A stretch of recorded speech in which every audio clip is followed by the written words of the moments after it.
Oh baby, I need Babeka. My God be my provider. He be my protector. So body go higher. Yo baby, I need Babeka. My God be my provider. He be my protector. So body go higher. Oh yeah. Me nyawo bi ampo boni. I don't do them anything. People say me another day. If you wish me well, I wish you well. Me nyawo bi ampo boni. I don't do them anything. People say me another day. If you wish me well, I wish you well.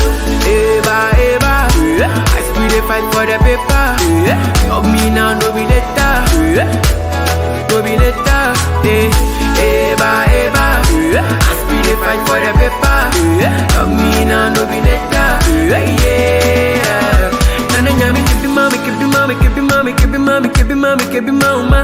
Nana nyami be kebi mama, kebi mama. Nana nyami kebi mama, kebi mama, kebi mama, kebi mama, kebi mama, kebi mama. Nana nyami be kebi mama. Yeah. Me nyawo bi ampo body. I don't do them anything. People say me another day. If you wish me well, I wish you well. Me nyawo bi ampo body. I don't do them anything. People say me another day. If you wish me well, I wish you well. You munyai. But you make it come and once I see I record with a stolen mic. We see my phone coming here can see na two men pie. We banya machine and we destroy the soul inside. My baby I'm on a monkai. I am MD, host of the Fourth Branch program, inviting you to join me every Saturday at 10:30 a.m. and every weekday at 2 p.m. for discussions of social political issues and to dissect the meaning and the importance of current events as well as to understand topics of legislations. The Fourth Branch Project is not associated with any political party, and we at the Fourth Branch do not have any political agenda or aspiration. Our ultimate objective is to work towards achieving a more perfect union by removing ignorance, the biggest obstacle to our democracy. Stay with us. We will be right back.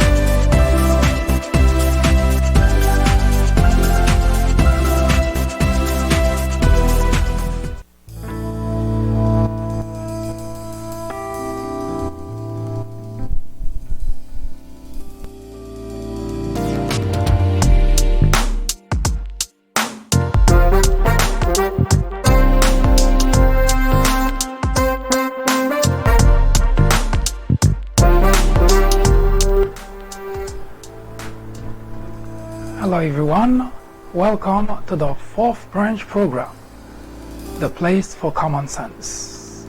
My name is Mike Duchesne, and this is the third and last segment of the program for the day. Today we started asking the question, what can we possibly do to change the state of affairs in the country? In the first segment, I started by asking, have you ever felt deflated? You think something is wrong, but really you don't know what that is? You don't feel sick, nothing wrong in your environment, you don't have any problem in your family, but something is not right. Well, it so happened that it is the whiplash of what has been going on in the country. the political environment is the cause of that. Some have reacted angrily. In fact, just the other day, I believe there was someone that suggested the crazy idea of having the President of the United States eliminated, knowing full well that by saying that he will be investigated, probably called in by Secret Service, and for someone to find out what exactly he had in mind. Notwithstanding that, we know that it's a state of anger, rage, and most of it caused by none other than the politician. I mentioned in the first segment that the reason that we are in the predicament we're in is because the politicians are not in this business for the interests of the constituent. Yes, it started that way, that you have an individual who is passionate about an issue, whatever that issue is, and decided at some point to jump into the public office arena domain in order to solve that problem. But along the way, the idea of doing anything for the constituent. But what the politicians have managed to do is to exploit the weaknesses of the constituent, the angers, the frustration, not to find a solution for whatever is causing that, but rather so that they can take advantage of that. They exploit it. They exploit those weaknesses. That's why if you watch across the country, politicians in general, Republican politicians in particular, have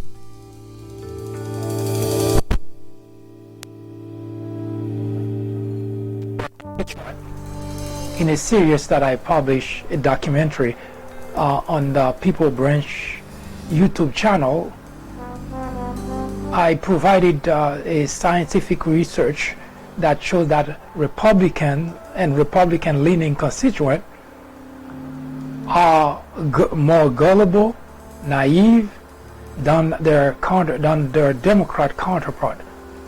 And the reason is because Republican constituents process life-related matters with the right amygdala of the brain. This is the part of our brain which simply we process information in a very simplistic manner.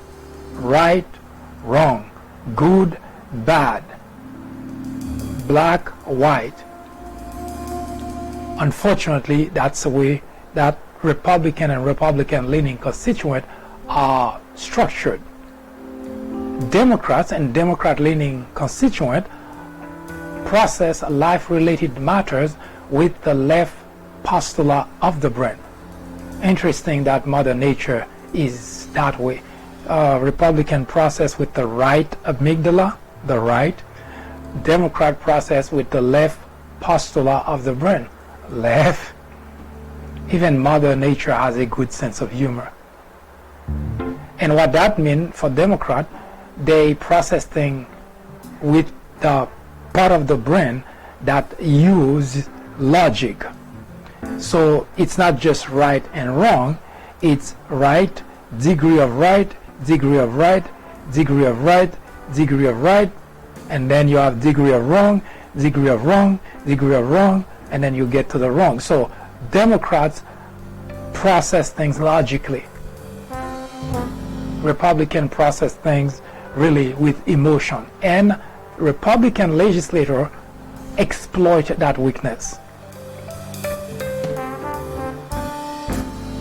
And they have exploited it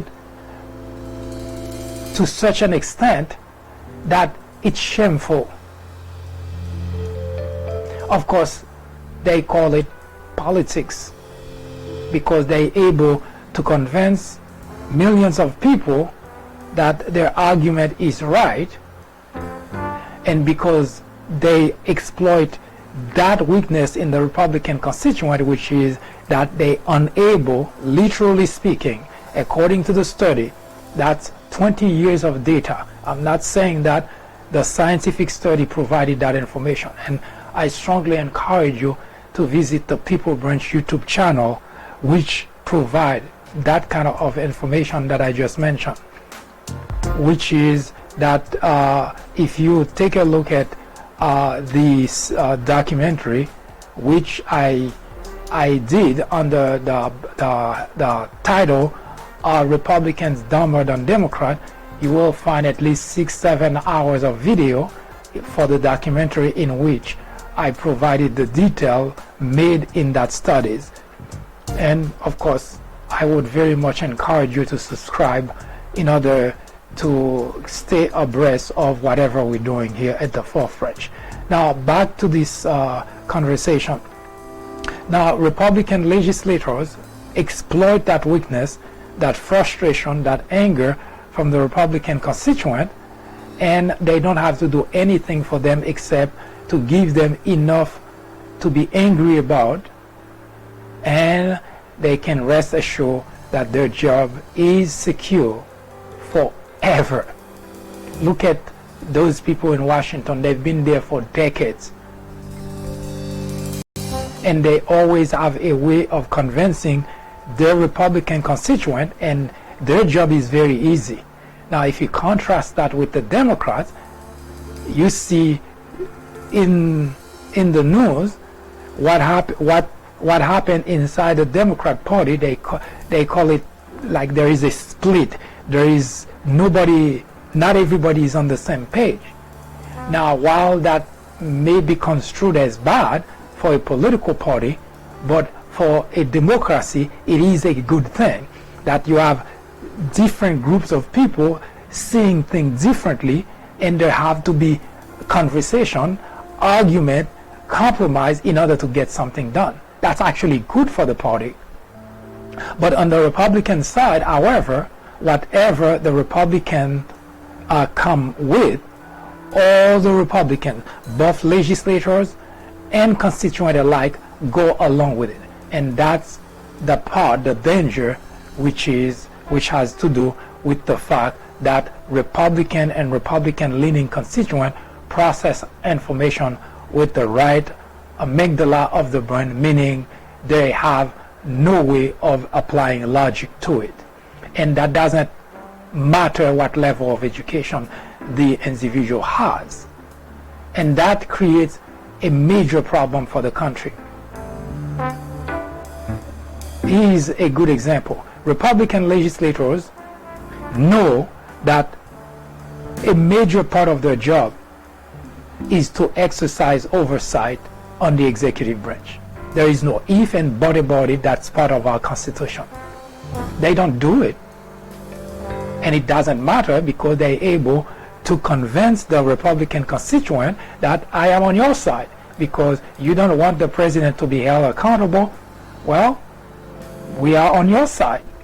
So no matter how bad it is for the country, as long as the legislators are able to justify they can get their Republican constituent to side with them, then be the country.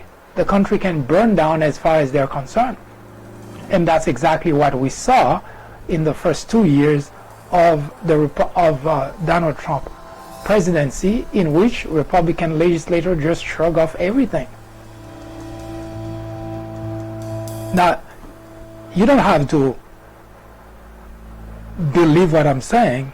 Just reverse the process and place a Democrat president in the Oval Office that is a Donald Trump, and see if the Republican would be okay with that. Of course not. Not the legislator, not the constituent. That means what he's doing is bad. That's as simple as that. In other words, there is a very simple way of finding out that our country is being impacted by the fact that the Republican legislators are not doing the job for which they are elected, which is to exercise oversight. In fact, instead of exercising oversight, we've seen people like Devin Nunes, Jim Jordan, Mark Meadows, Lindsey Graham, all of them actually doing just the opposite. Now, again, to the Republican constituent, it's music to their ears. And guess what? To the detriment of the country. And a leader is supposed to do what is right by the country, irrespective of how the constituent would feel about it. Because what comes first, loyalty should be to the country first. But we've seen that that's really not what's happening. Now, the reason that the Republicans are able to do that is because, as I mentioned, they benefit of having such behavior, because they are rewarded by the Republican constituent for behaving that way.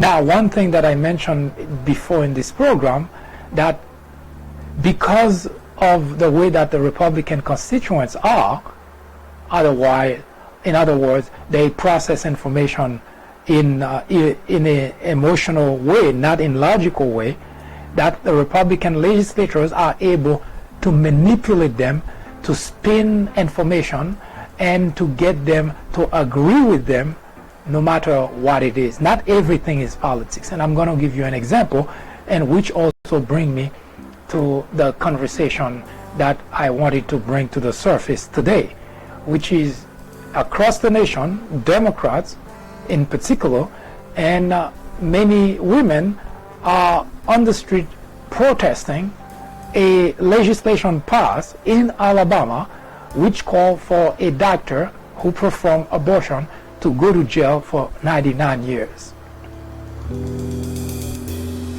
Yes, you heard correctly. That's not it's not 99 days, 99 years, meaning whatever, if the person were let's just 30 years old when he performed the abortion, it would be 129 years if he were to live that long by the time he would get out of jail. So yes, it's 99 years.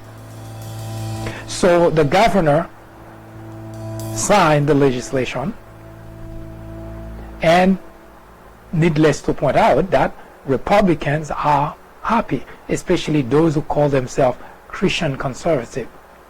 Now that's a story for another day, but I already talked about that before, that the idea of Christian conservative doesn't exist. It's a group of individuals who are interested in a particular idea and which they consider that makes them Christian, but anything else can happen, because if indeed those people were that call themselves Christian and Christian conservative were, Donald Trump would have never been president, because Donald Trump typifies everything that's not Christian.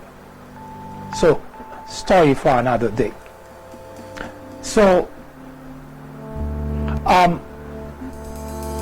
the governor passed the legislation, and the legislation said that any doctor who performs abortion will go to jail for 99 years.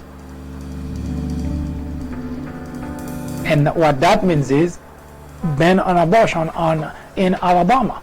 Of course, a similar legislation was floated in Texas, in which they were looking at the possibility of sending the person who performed and the person who looked for, who had an abortion done, to go to be condemned to go on death row.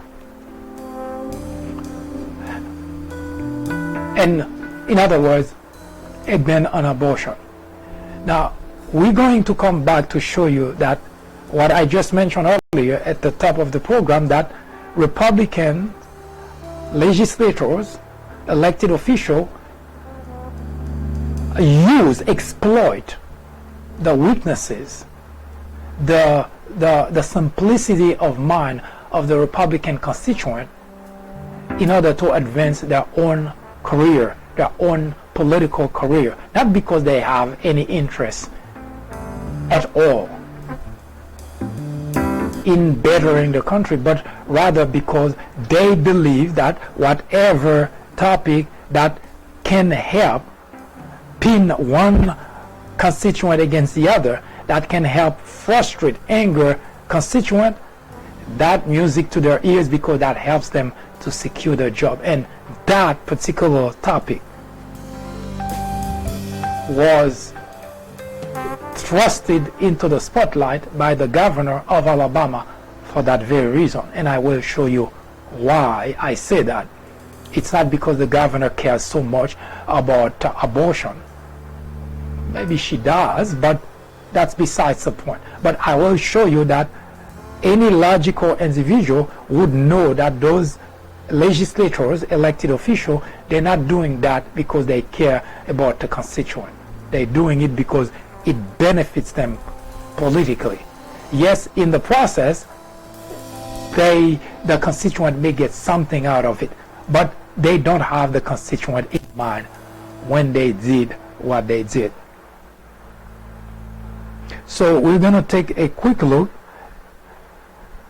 We're going to take a quick look at what the governor did in Alabama, and we're going to also take a look at whether what we observing now across the nation, the protest, whether indeed there is anything politics about it.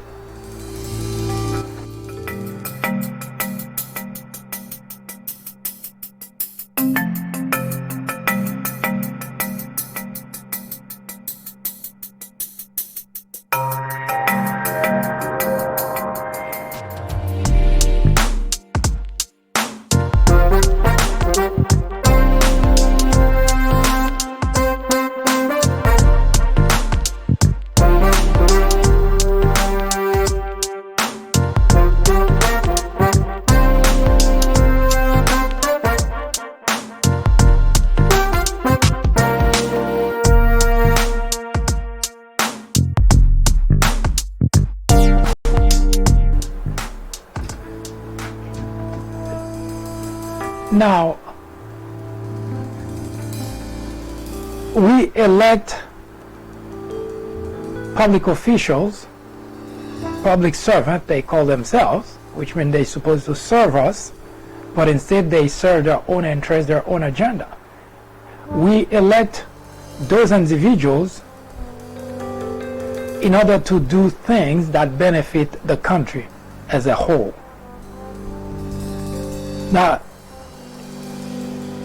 you may recall that if you're a Republican, you always argue for government to stay out of people's business.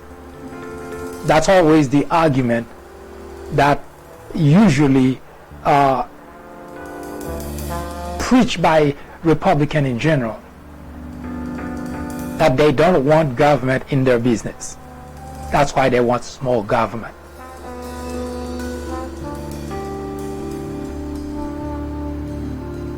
Now,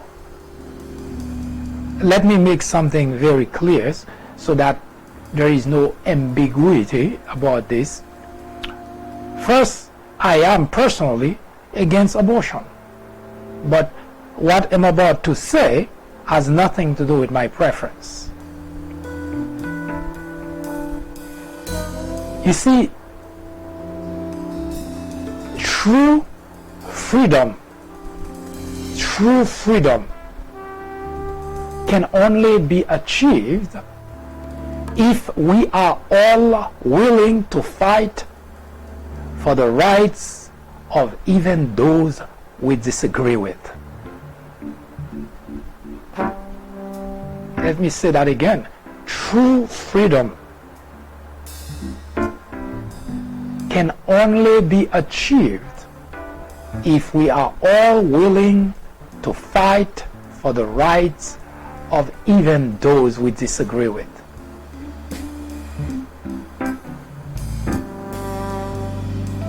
In other words, I personally am against abortion. But I also know that women ought to have the ability to make decisions in their own lives, not me, not the government, not anybody. Now, we can discuss all we want about whether it's good or bad, because everything in life, if you put an individual in that circumstance, because when you hear people saying they don't want this, they don't want that until they in the predicament, I can give you plenty of examples. As a matter of fact, I'm going to give you an interesting example. In the United States, it has nothing to do with the topic at hand. In the United States, we always say that the government, the United States government, doesn't negotiate with terrorists. That's a blanket statement. That means no matter what, we don't care, we're not going to negotiate with you, the terrorists, no matter what you do. I remember having seen Air Force One. It's a movie, but it helps makes the point.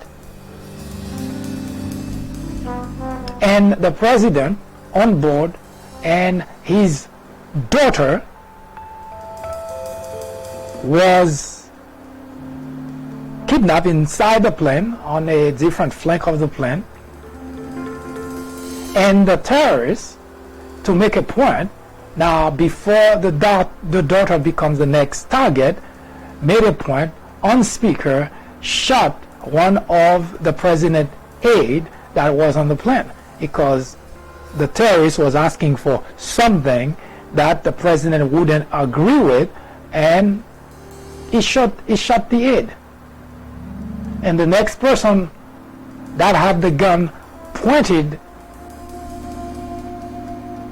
at her head was the president's daughter.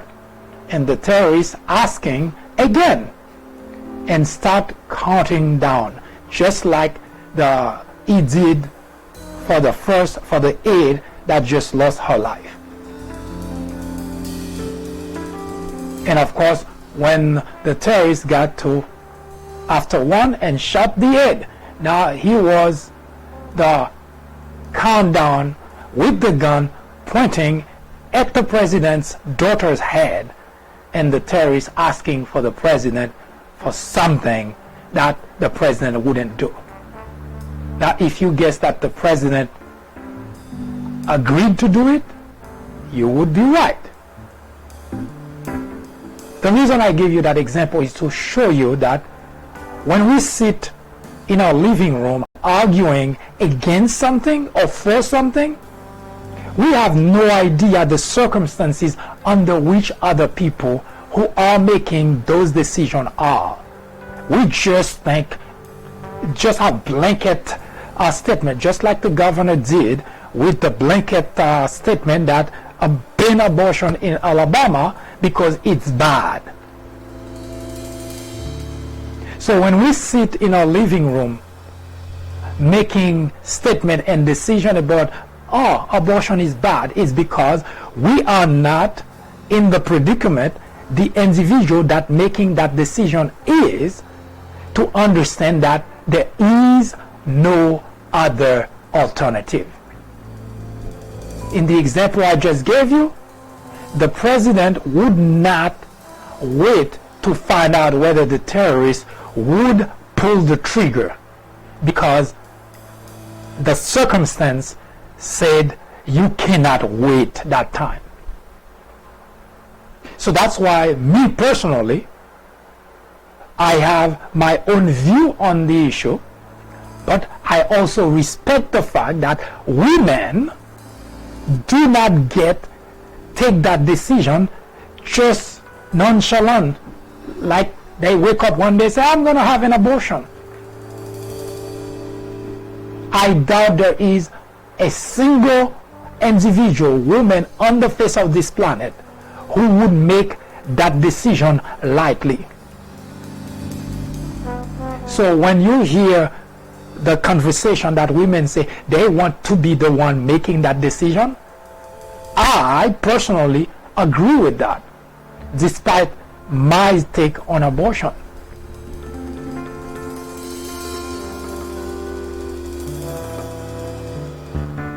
Now, if the governor did have a better intention other than stoking frustration, anger, emotion, why not propose alternatives such as contraceptive to minimize the occurrences of those problems?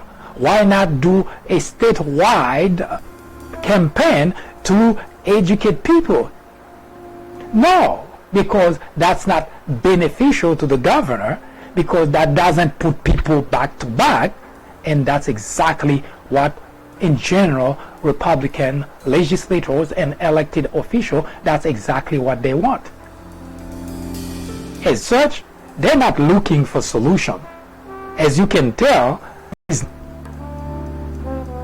so every time I hear someone, especially when I talk to my fellow Republicans, who always so eager to say government should stay out of people's business, and at the same time, the same individuals that are saying that are the same ones that are okay with government getting involved in other people's business. That's number one. And number two, as I just mentioned, when you sit in your living room, especially you have people making decisions that they never find themselves in the predicament, they have no idea what it's like, and yet they're making decisions that are going to impact many, many people's lives. But here's the other question, and that's what I always bring to the surface in the argument I have. How does abortion of an individual impact somebody else's life? Again, I want to be certain that it's understood. I'm not promoting abortion, nor am I saying that the women who found themselves in that predicament and that's the alternative for them are wrong, but I'm asking the question, the logical question. If your neighbor next door has an abortion, how does that impact your life? That's the question. Now, if you're already against abortion, as I am, if I were to be a woman, it's obvious that I probably would resist the idea of having an abortion unless and until I find myself in the predicament, which I assume a lot of women find themselves into. But the question still remains, how does your next door neighbor abortion impact your lives? If your next door neighbor has an abortion, how does that impact your lives?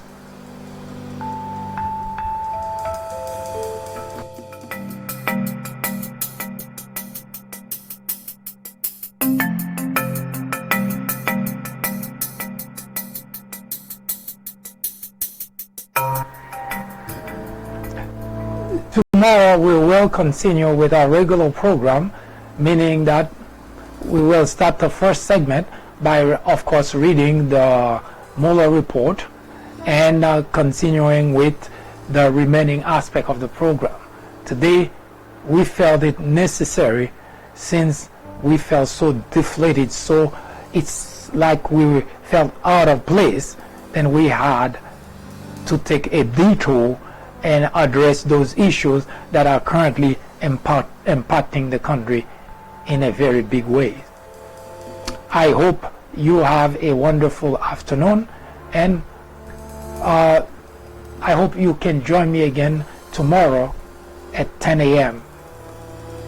in which time we will continue the reading of the Mueller report.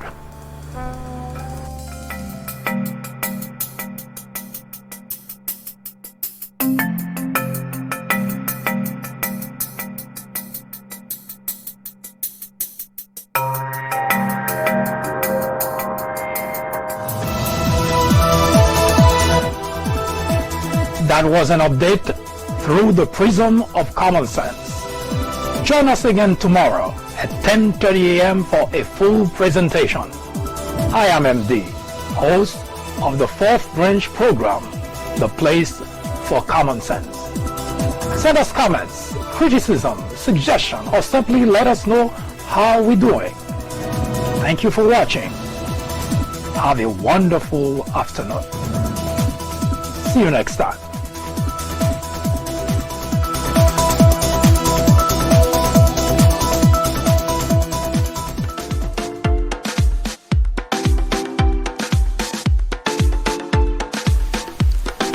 The Fourth Branch podcast is brought to you in collaboration with the People Branch publication, which can be found on the People Branch website located at peoplebranch.org. That's peoplebranch.org. That's peoplebranch.org website, in which you will find a number of very interesting articles.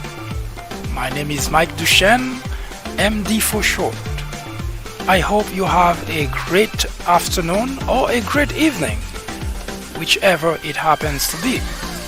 Hopefully you can join me again next time for another interesting episode of this podcast. That was the Fourth Branch, live from New York. Good day.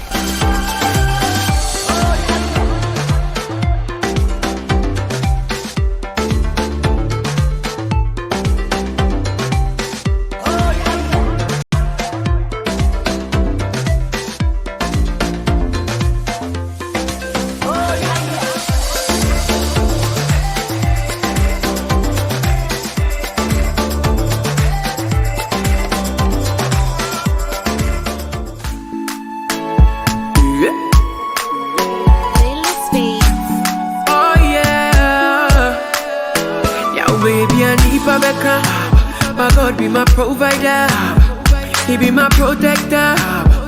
So far they go higher. Yo baby I need Pabeka. My God be my provider, He be my protector. So far they go higher. Oh yeah, me nyawo biampo boni. I don't do them anything. People say me another day. If you wish me well, I wish you well. Me nyawo biampo boni. I don't do them anything. People say me another day. If you wish me well, I wish you well. Eva, Eva, I still dey fight for the paper. Love me now, no be later. No be later. Eva, Eva, I still dey fight for the paper. Love me now, no be later. Yeah. Nana nyami kebi mama, kebi mama, kebi mama, kebi mama, kebi mama, kebi mama. Nana nyami be kebi mama, kebi mama. Nana nyami kebi mama, kebi mama, kebi mama, kebi mama, kebi mama, kebi mama. Nana nyami be kebi mama. Yeah. Me nyawo biampo boni. I don't do them anything. People say me another day. If you wish me well, I wish you well. Me nyawo biampo boni. I don't do them anything. People say me another day. If you wish me well, I wish you well. You munyai. Buti make it come and once I see Baby call with a stolen mic. Ubi see my phone coming, I can see an atomic pie. Ubi banya moshe, na mu destroy the soul inside. My baby I'm on a monkai. Shame on you, I pray my God go favor you. What we they do be deja vu. Omunya yanke fie jedu. Shame on you, I pray my God go favor you. What we they do be deja vu. Omunya yanke fie jedu. Nana nyami kebi mama, kebi mama, kebi mama, kebi mama, kebi mama, kebi mama. Nana nyami be kebi mama, kebi mama. Nana nyami kebi mama, kebi mama, kebi mama, kebi mama, kebi mama, kebi mama. Nana nyami be kebi mama. Yeah. Me nyawo biampo boni. I don't do them anything. People say me another day. If you wish me well, I wish you well. know be a pobone. I don't do them anything. You will say me a lady. If you wish me well, I wish you well. Eba, eba, I still dey fight for the paper. Tell me now, no be later. No be later. Eba, eba, I still dey fight for the paper. Tell me now, no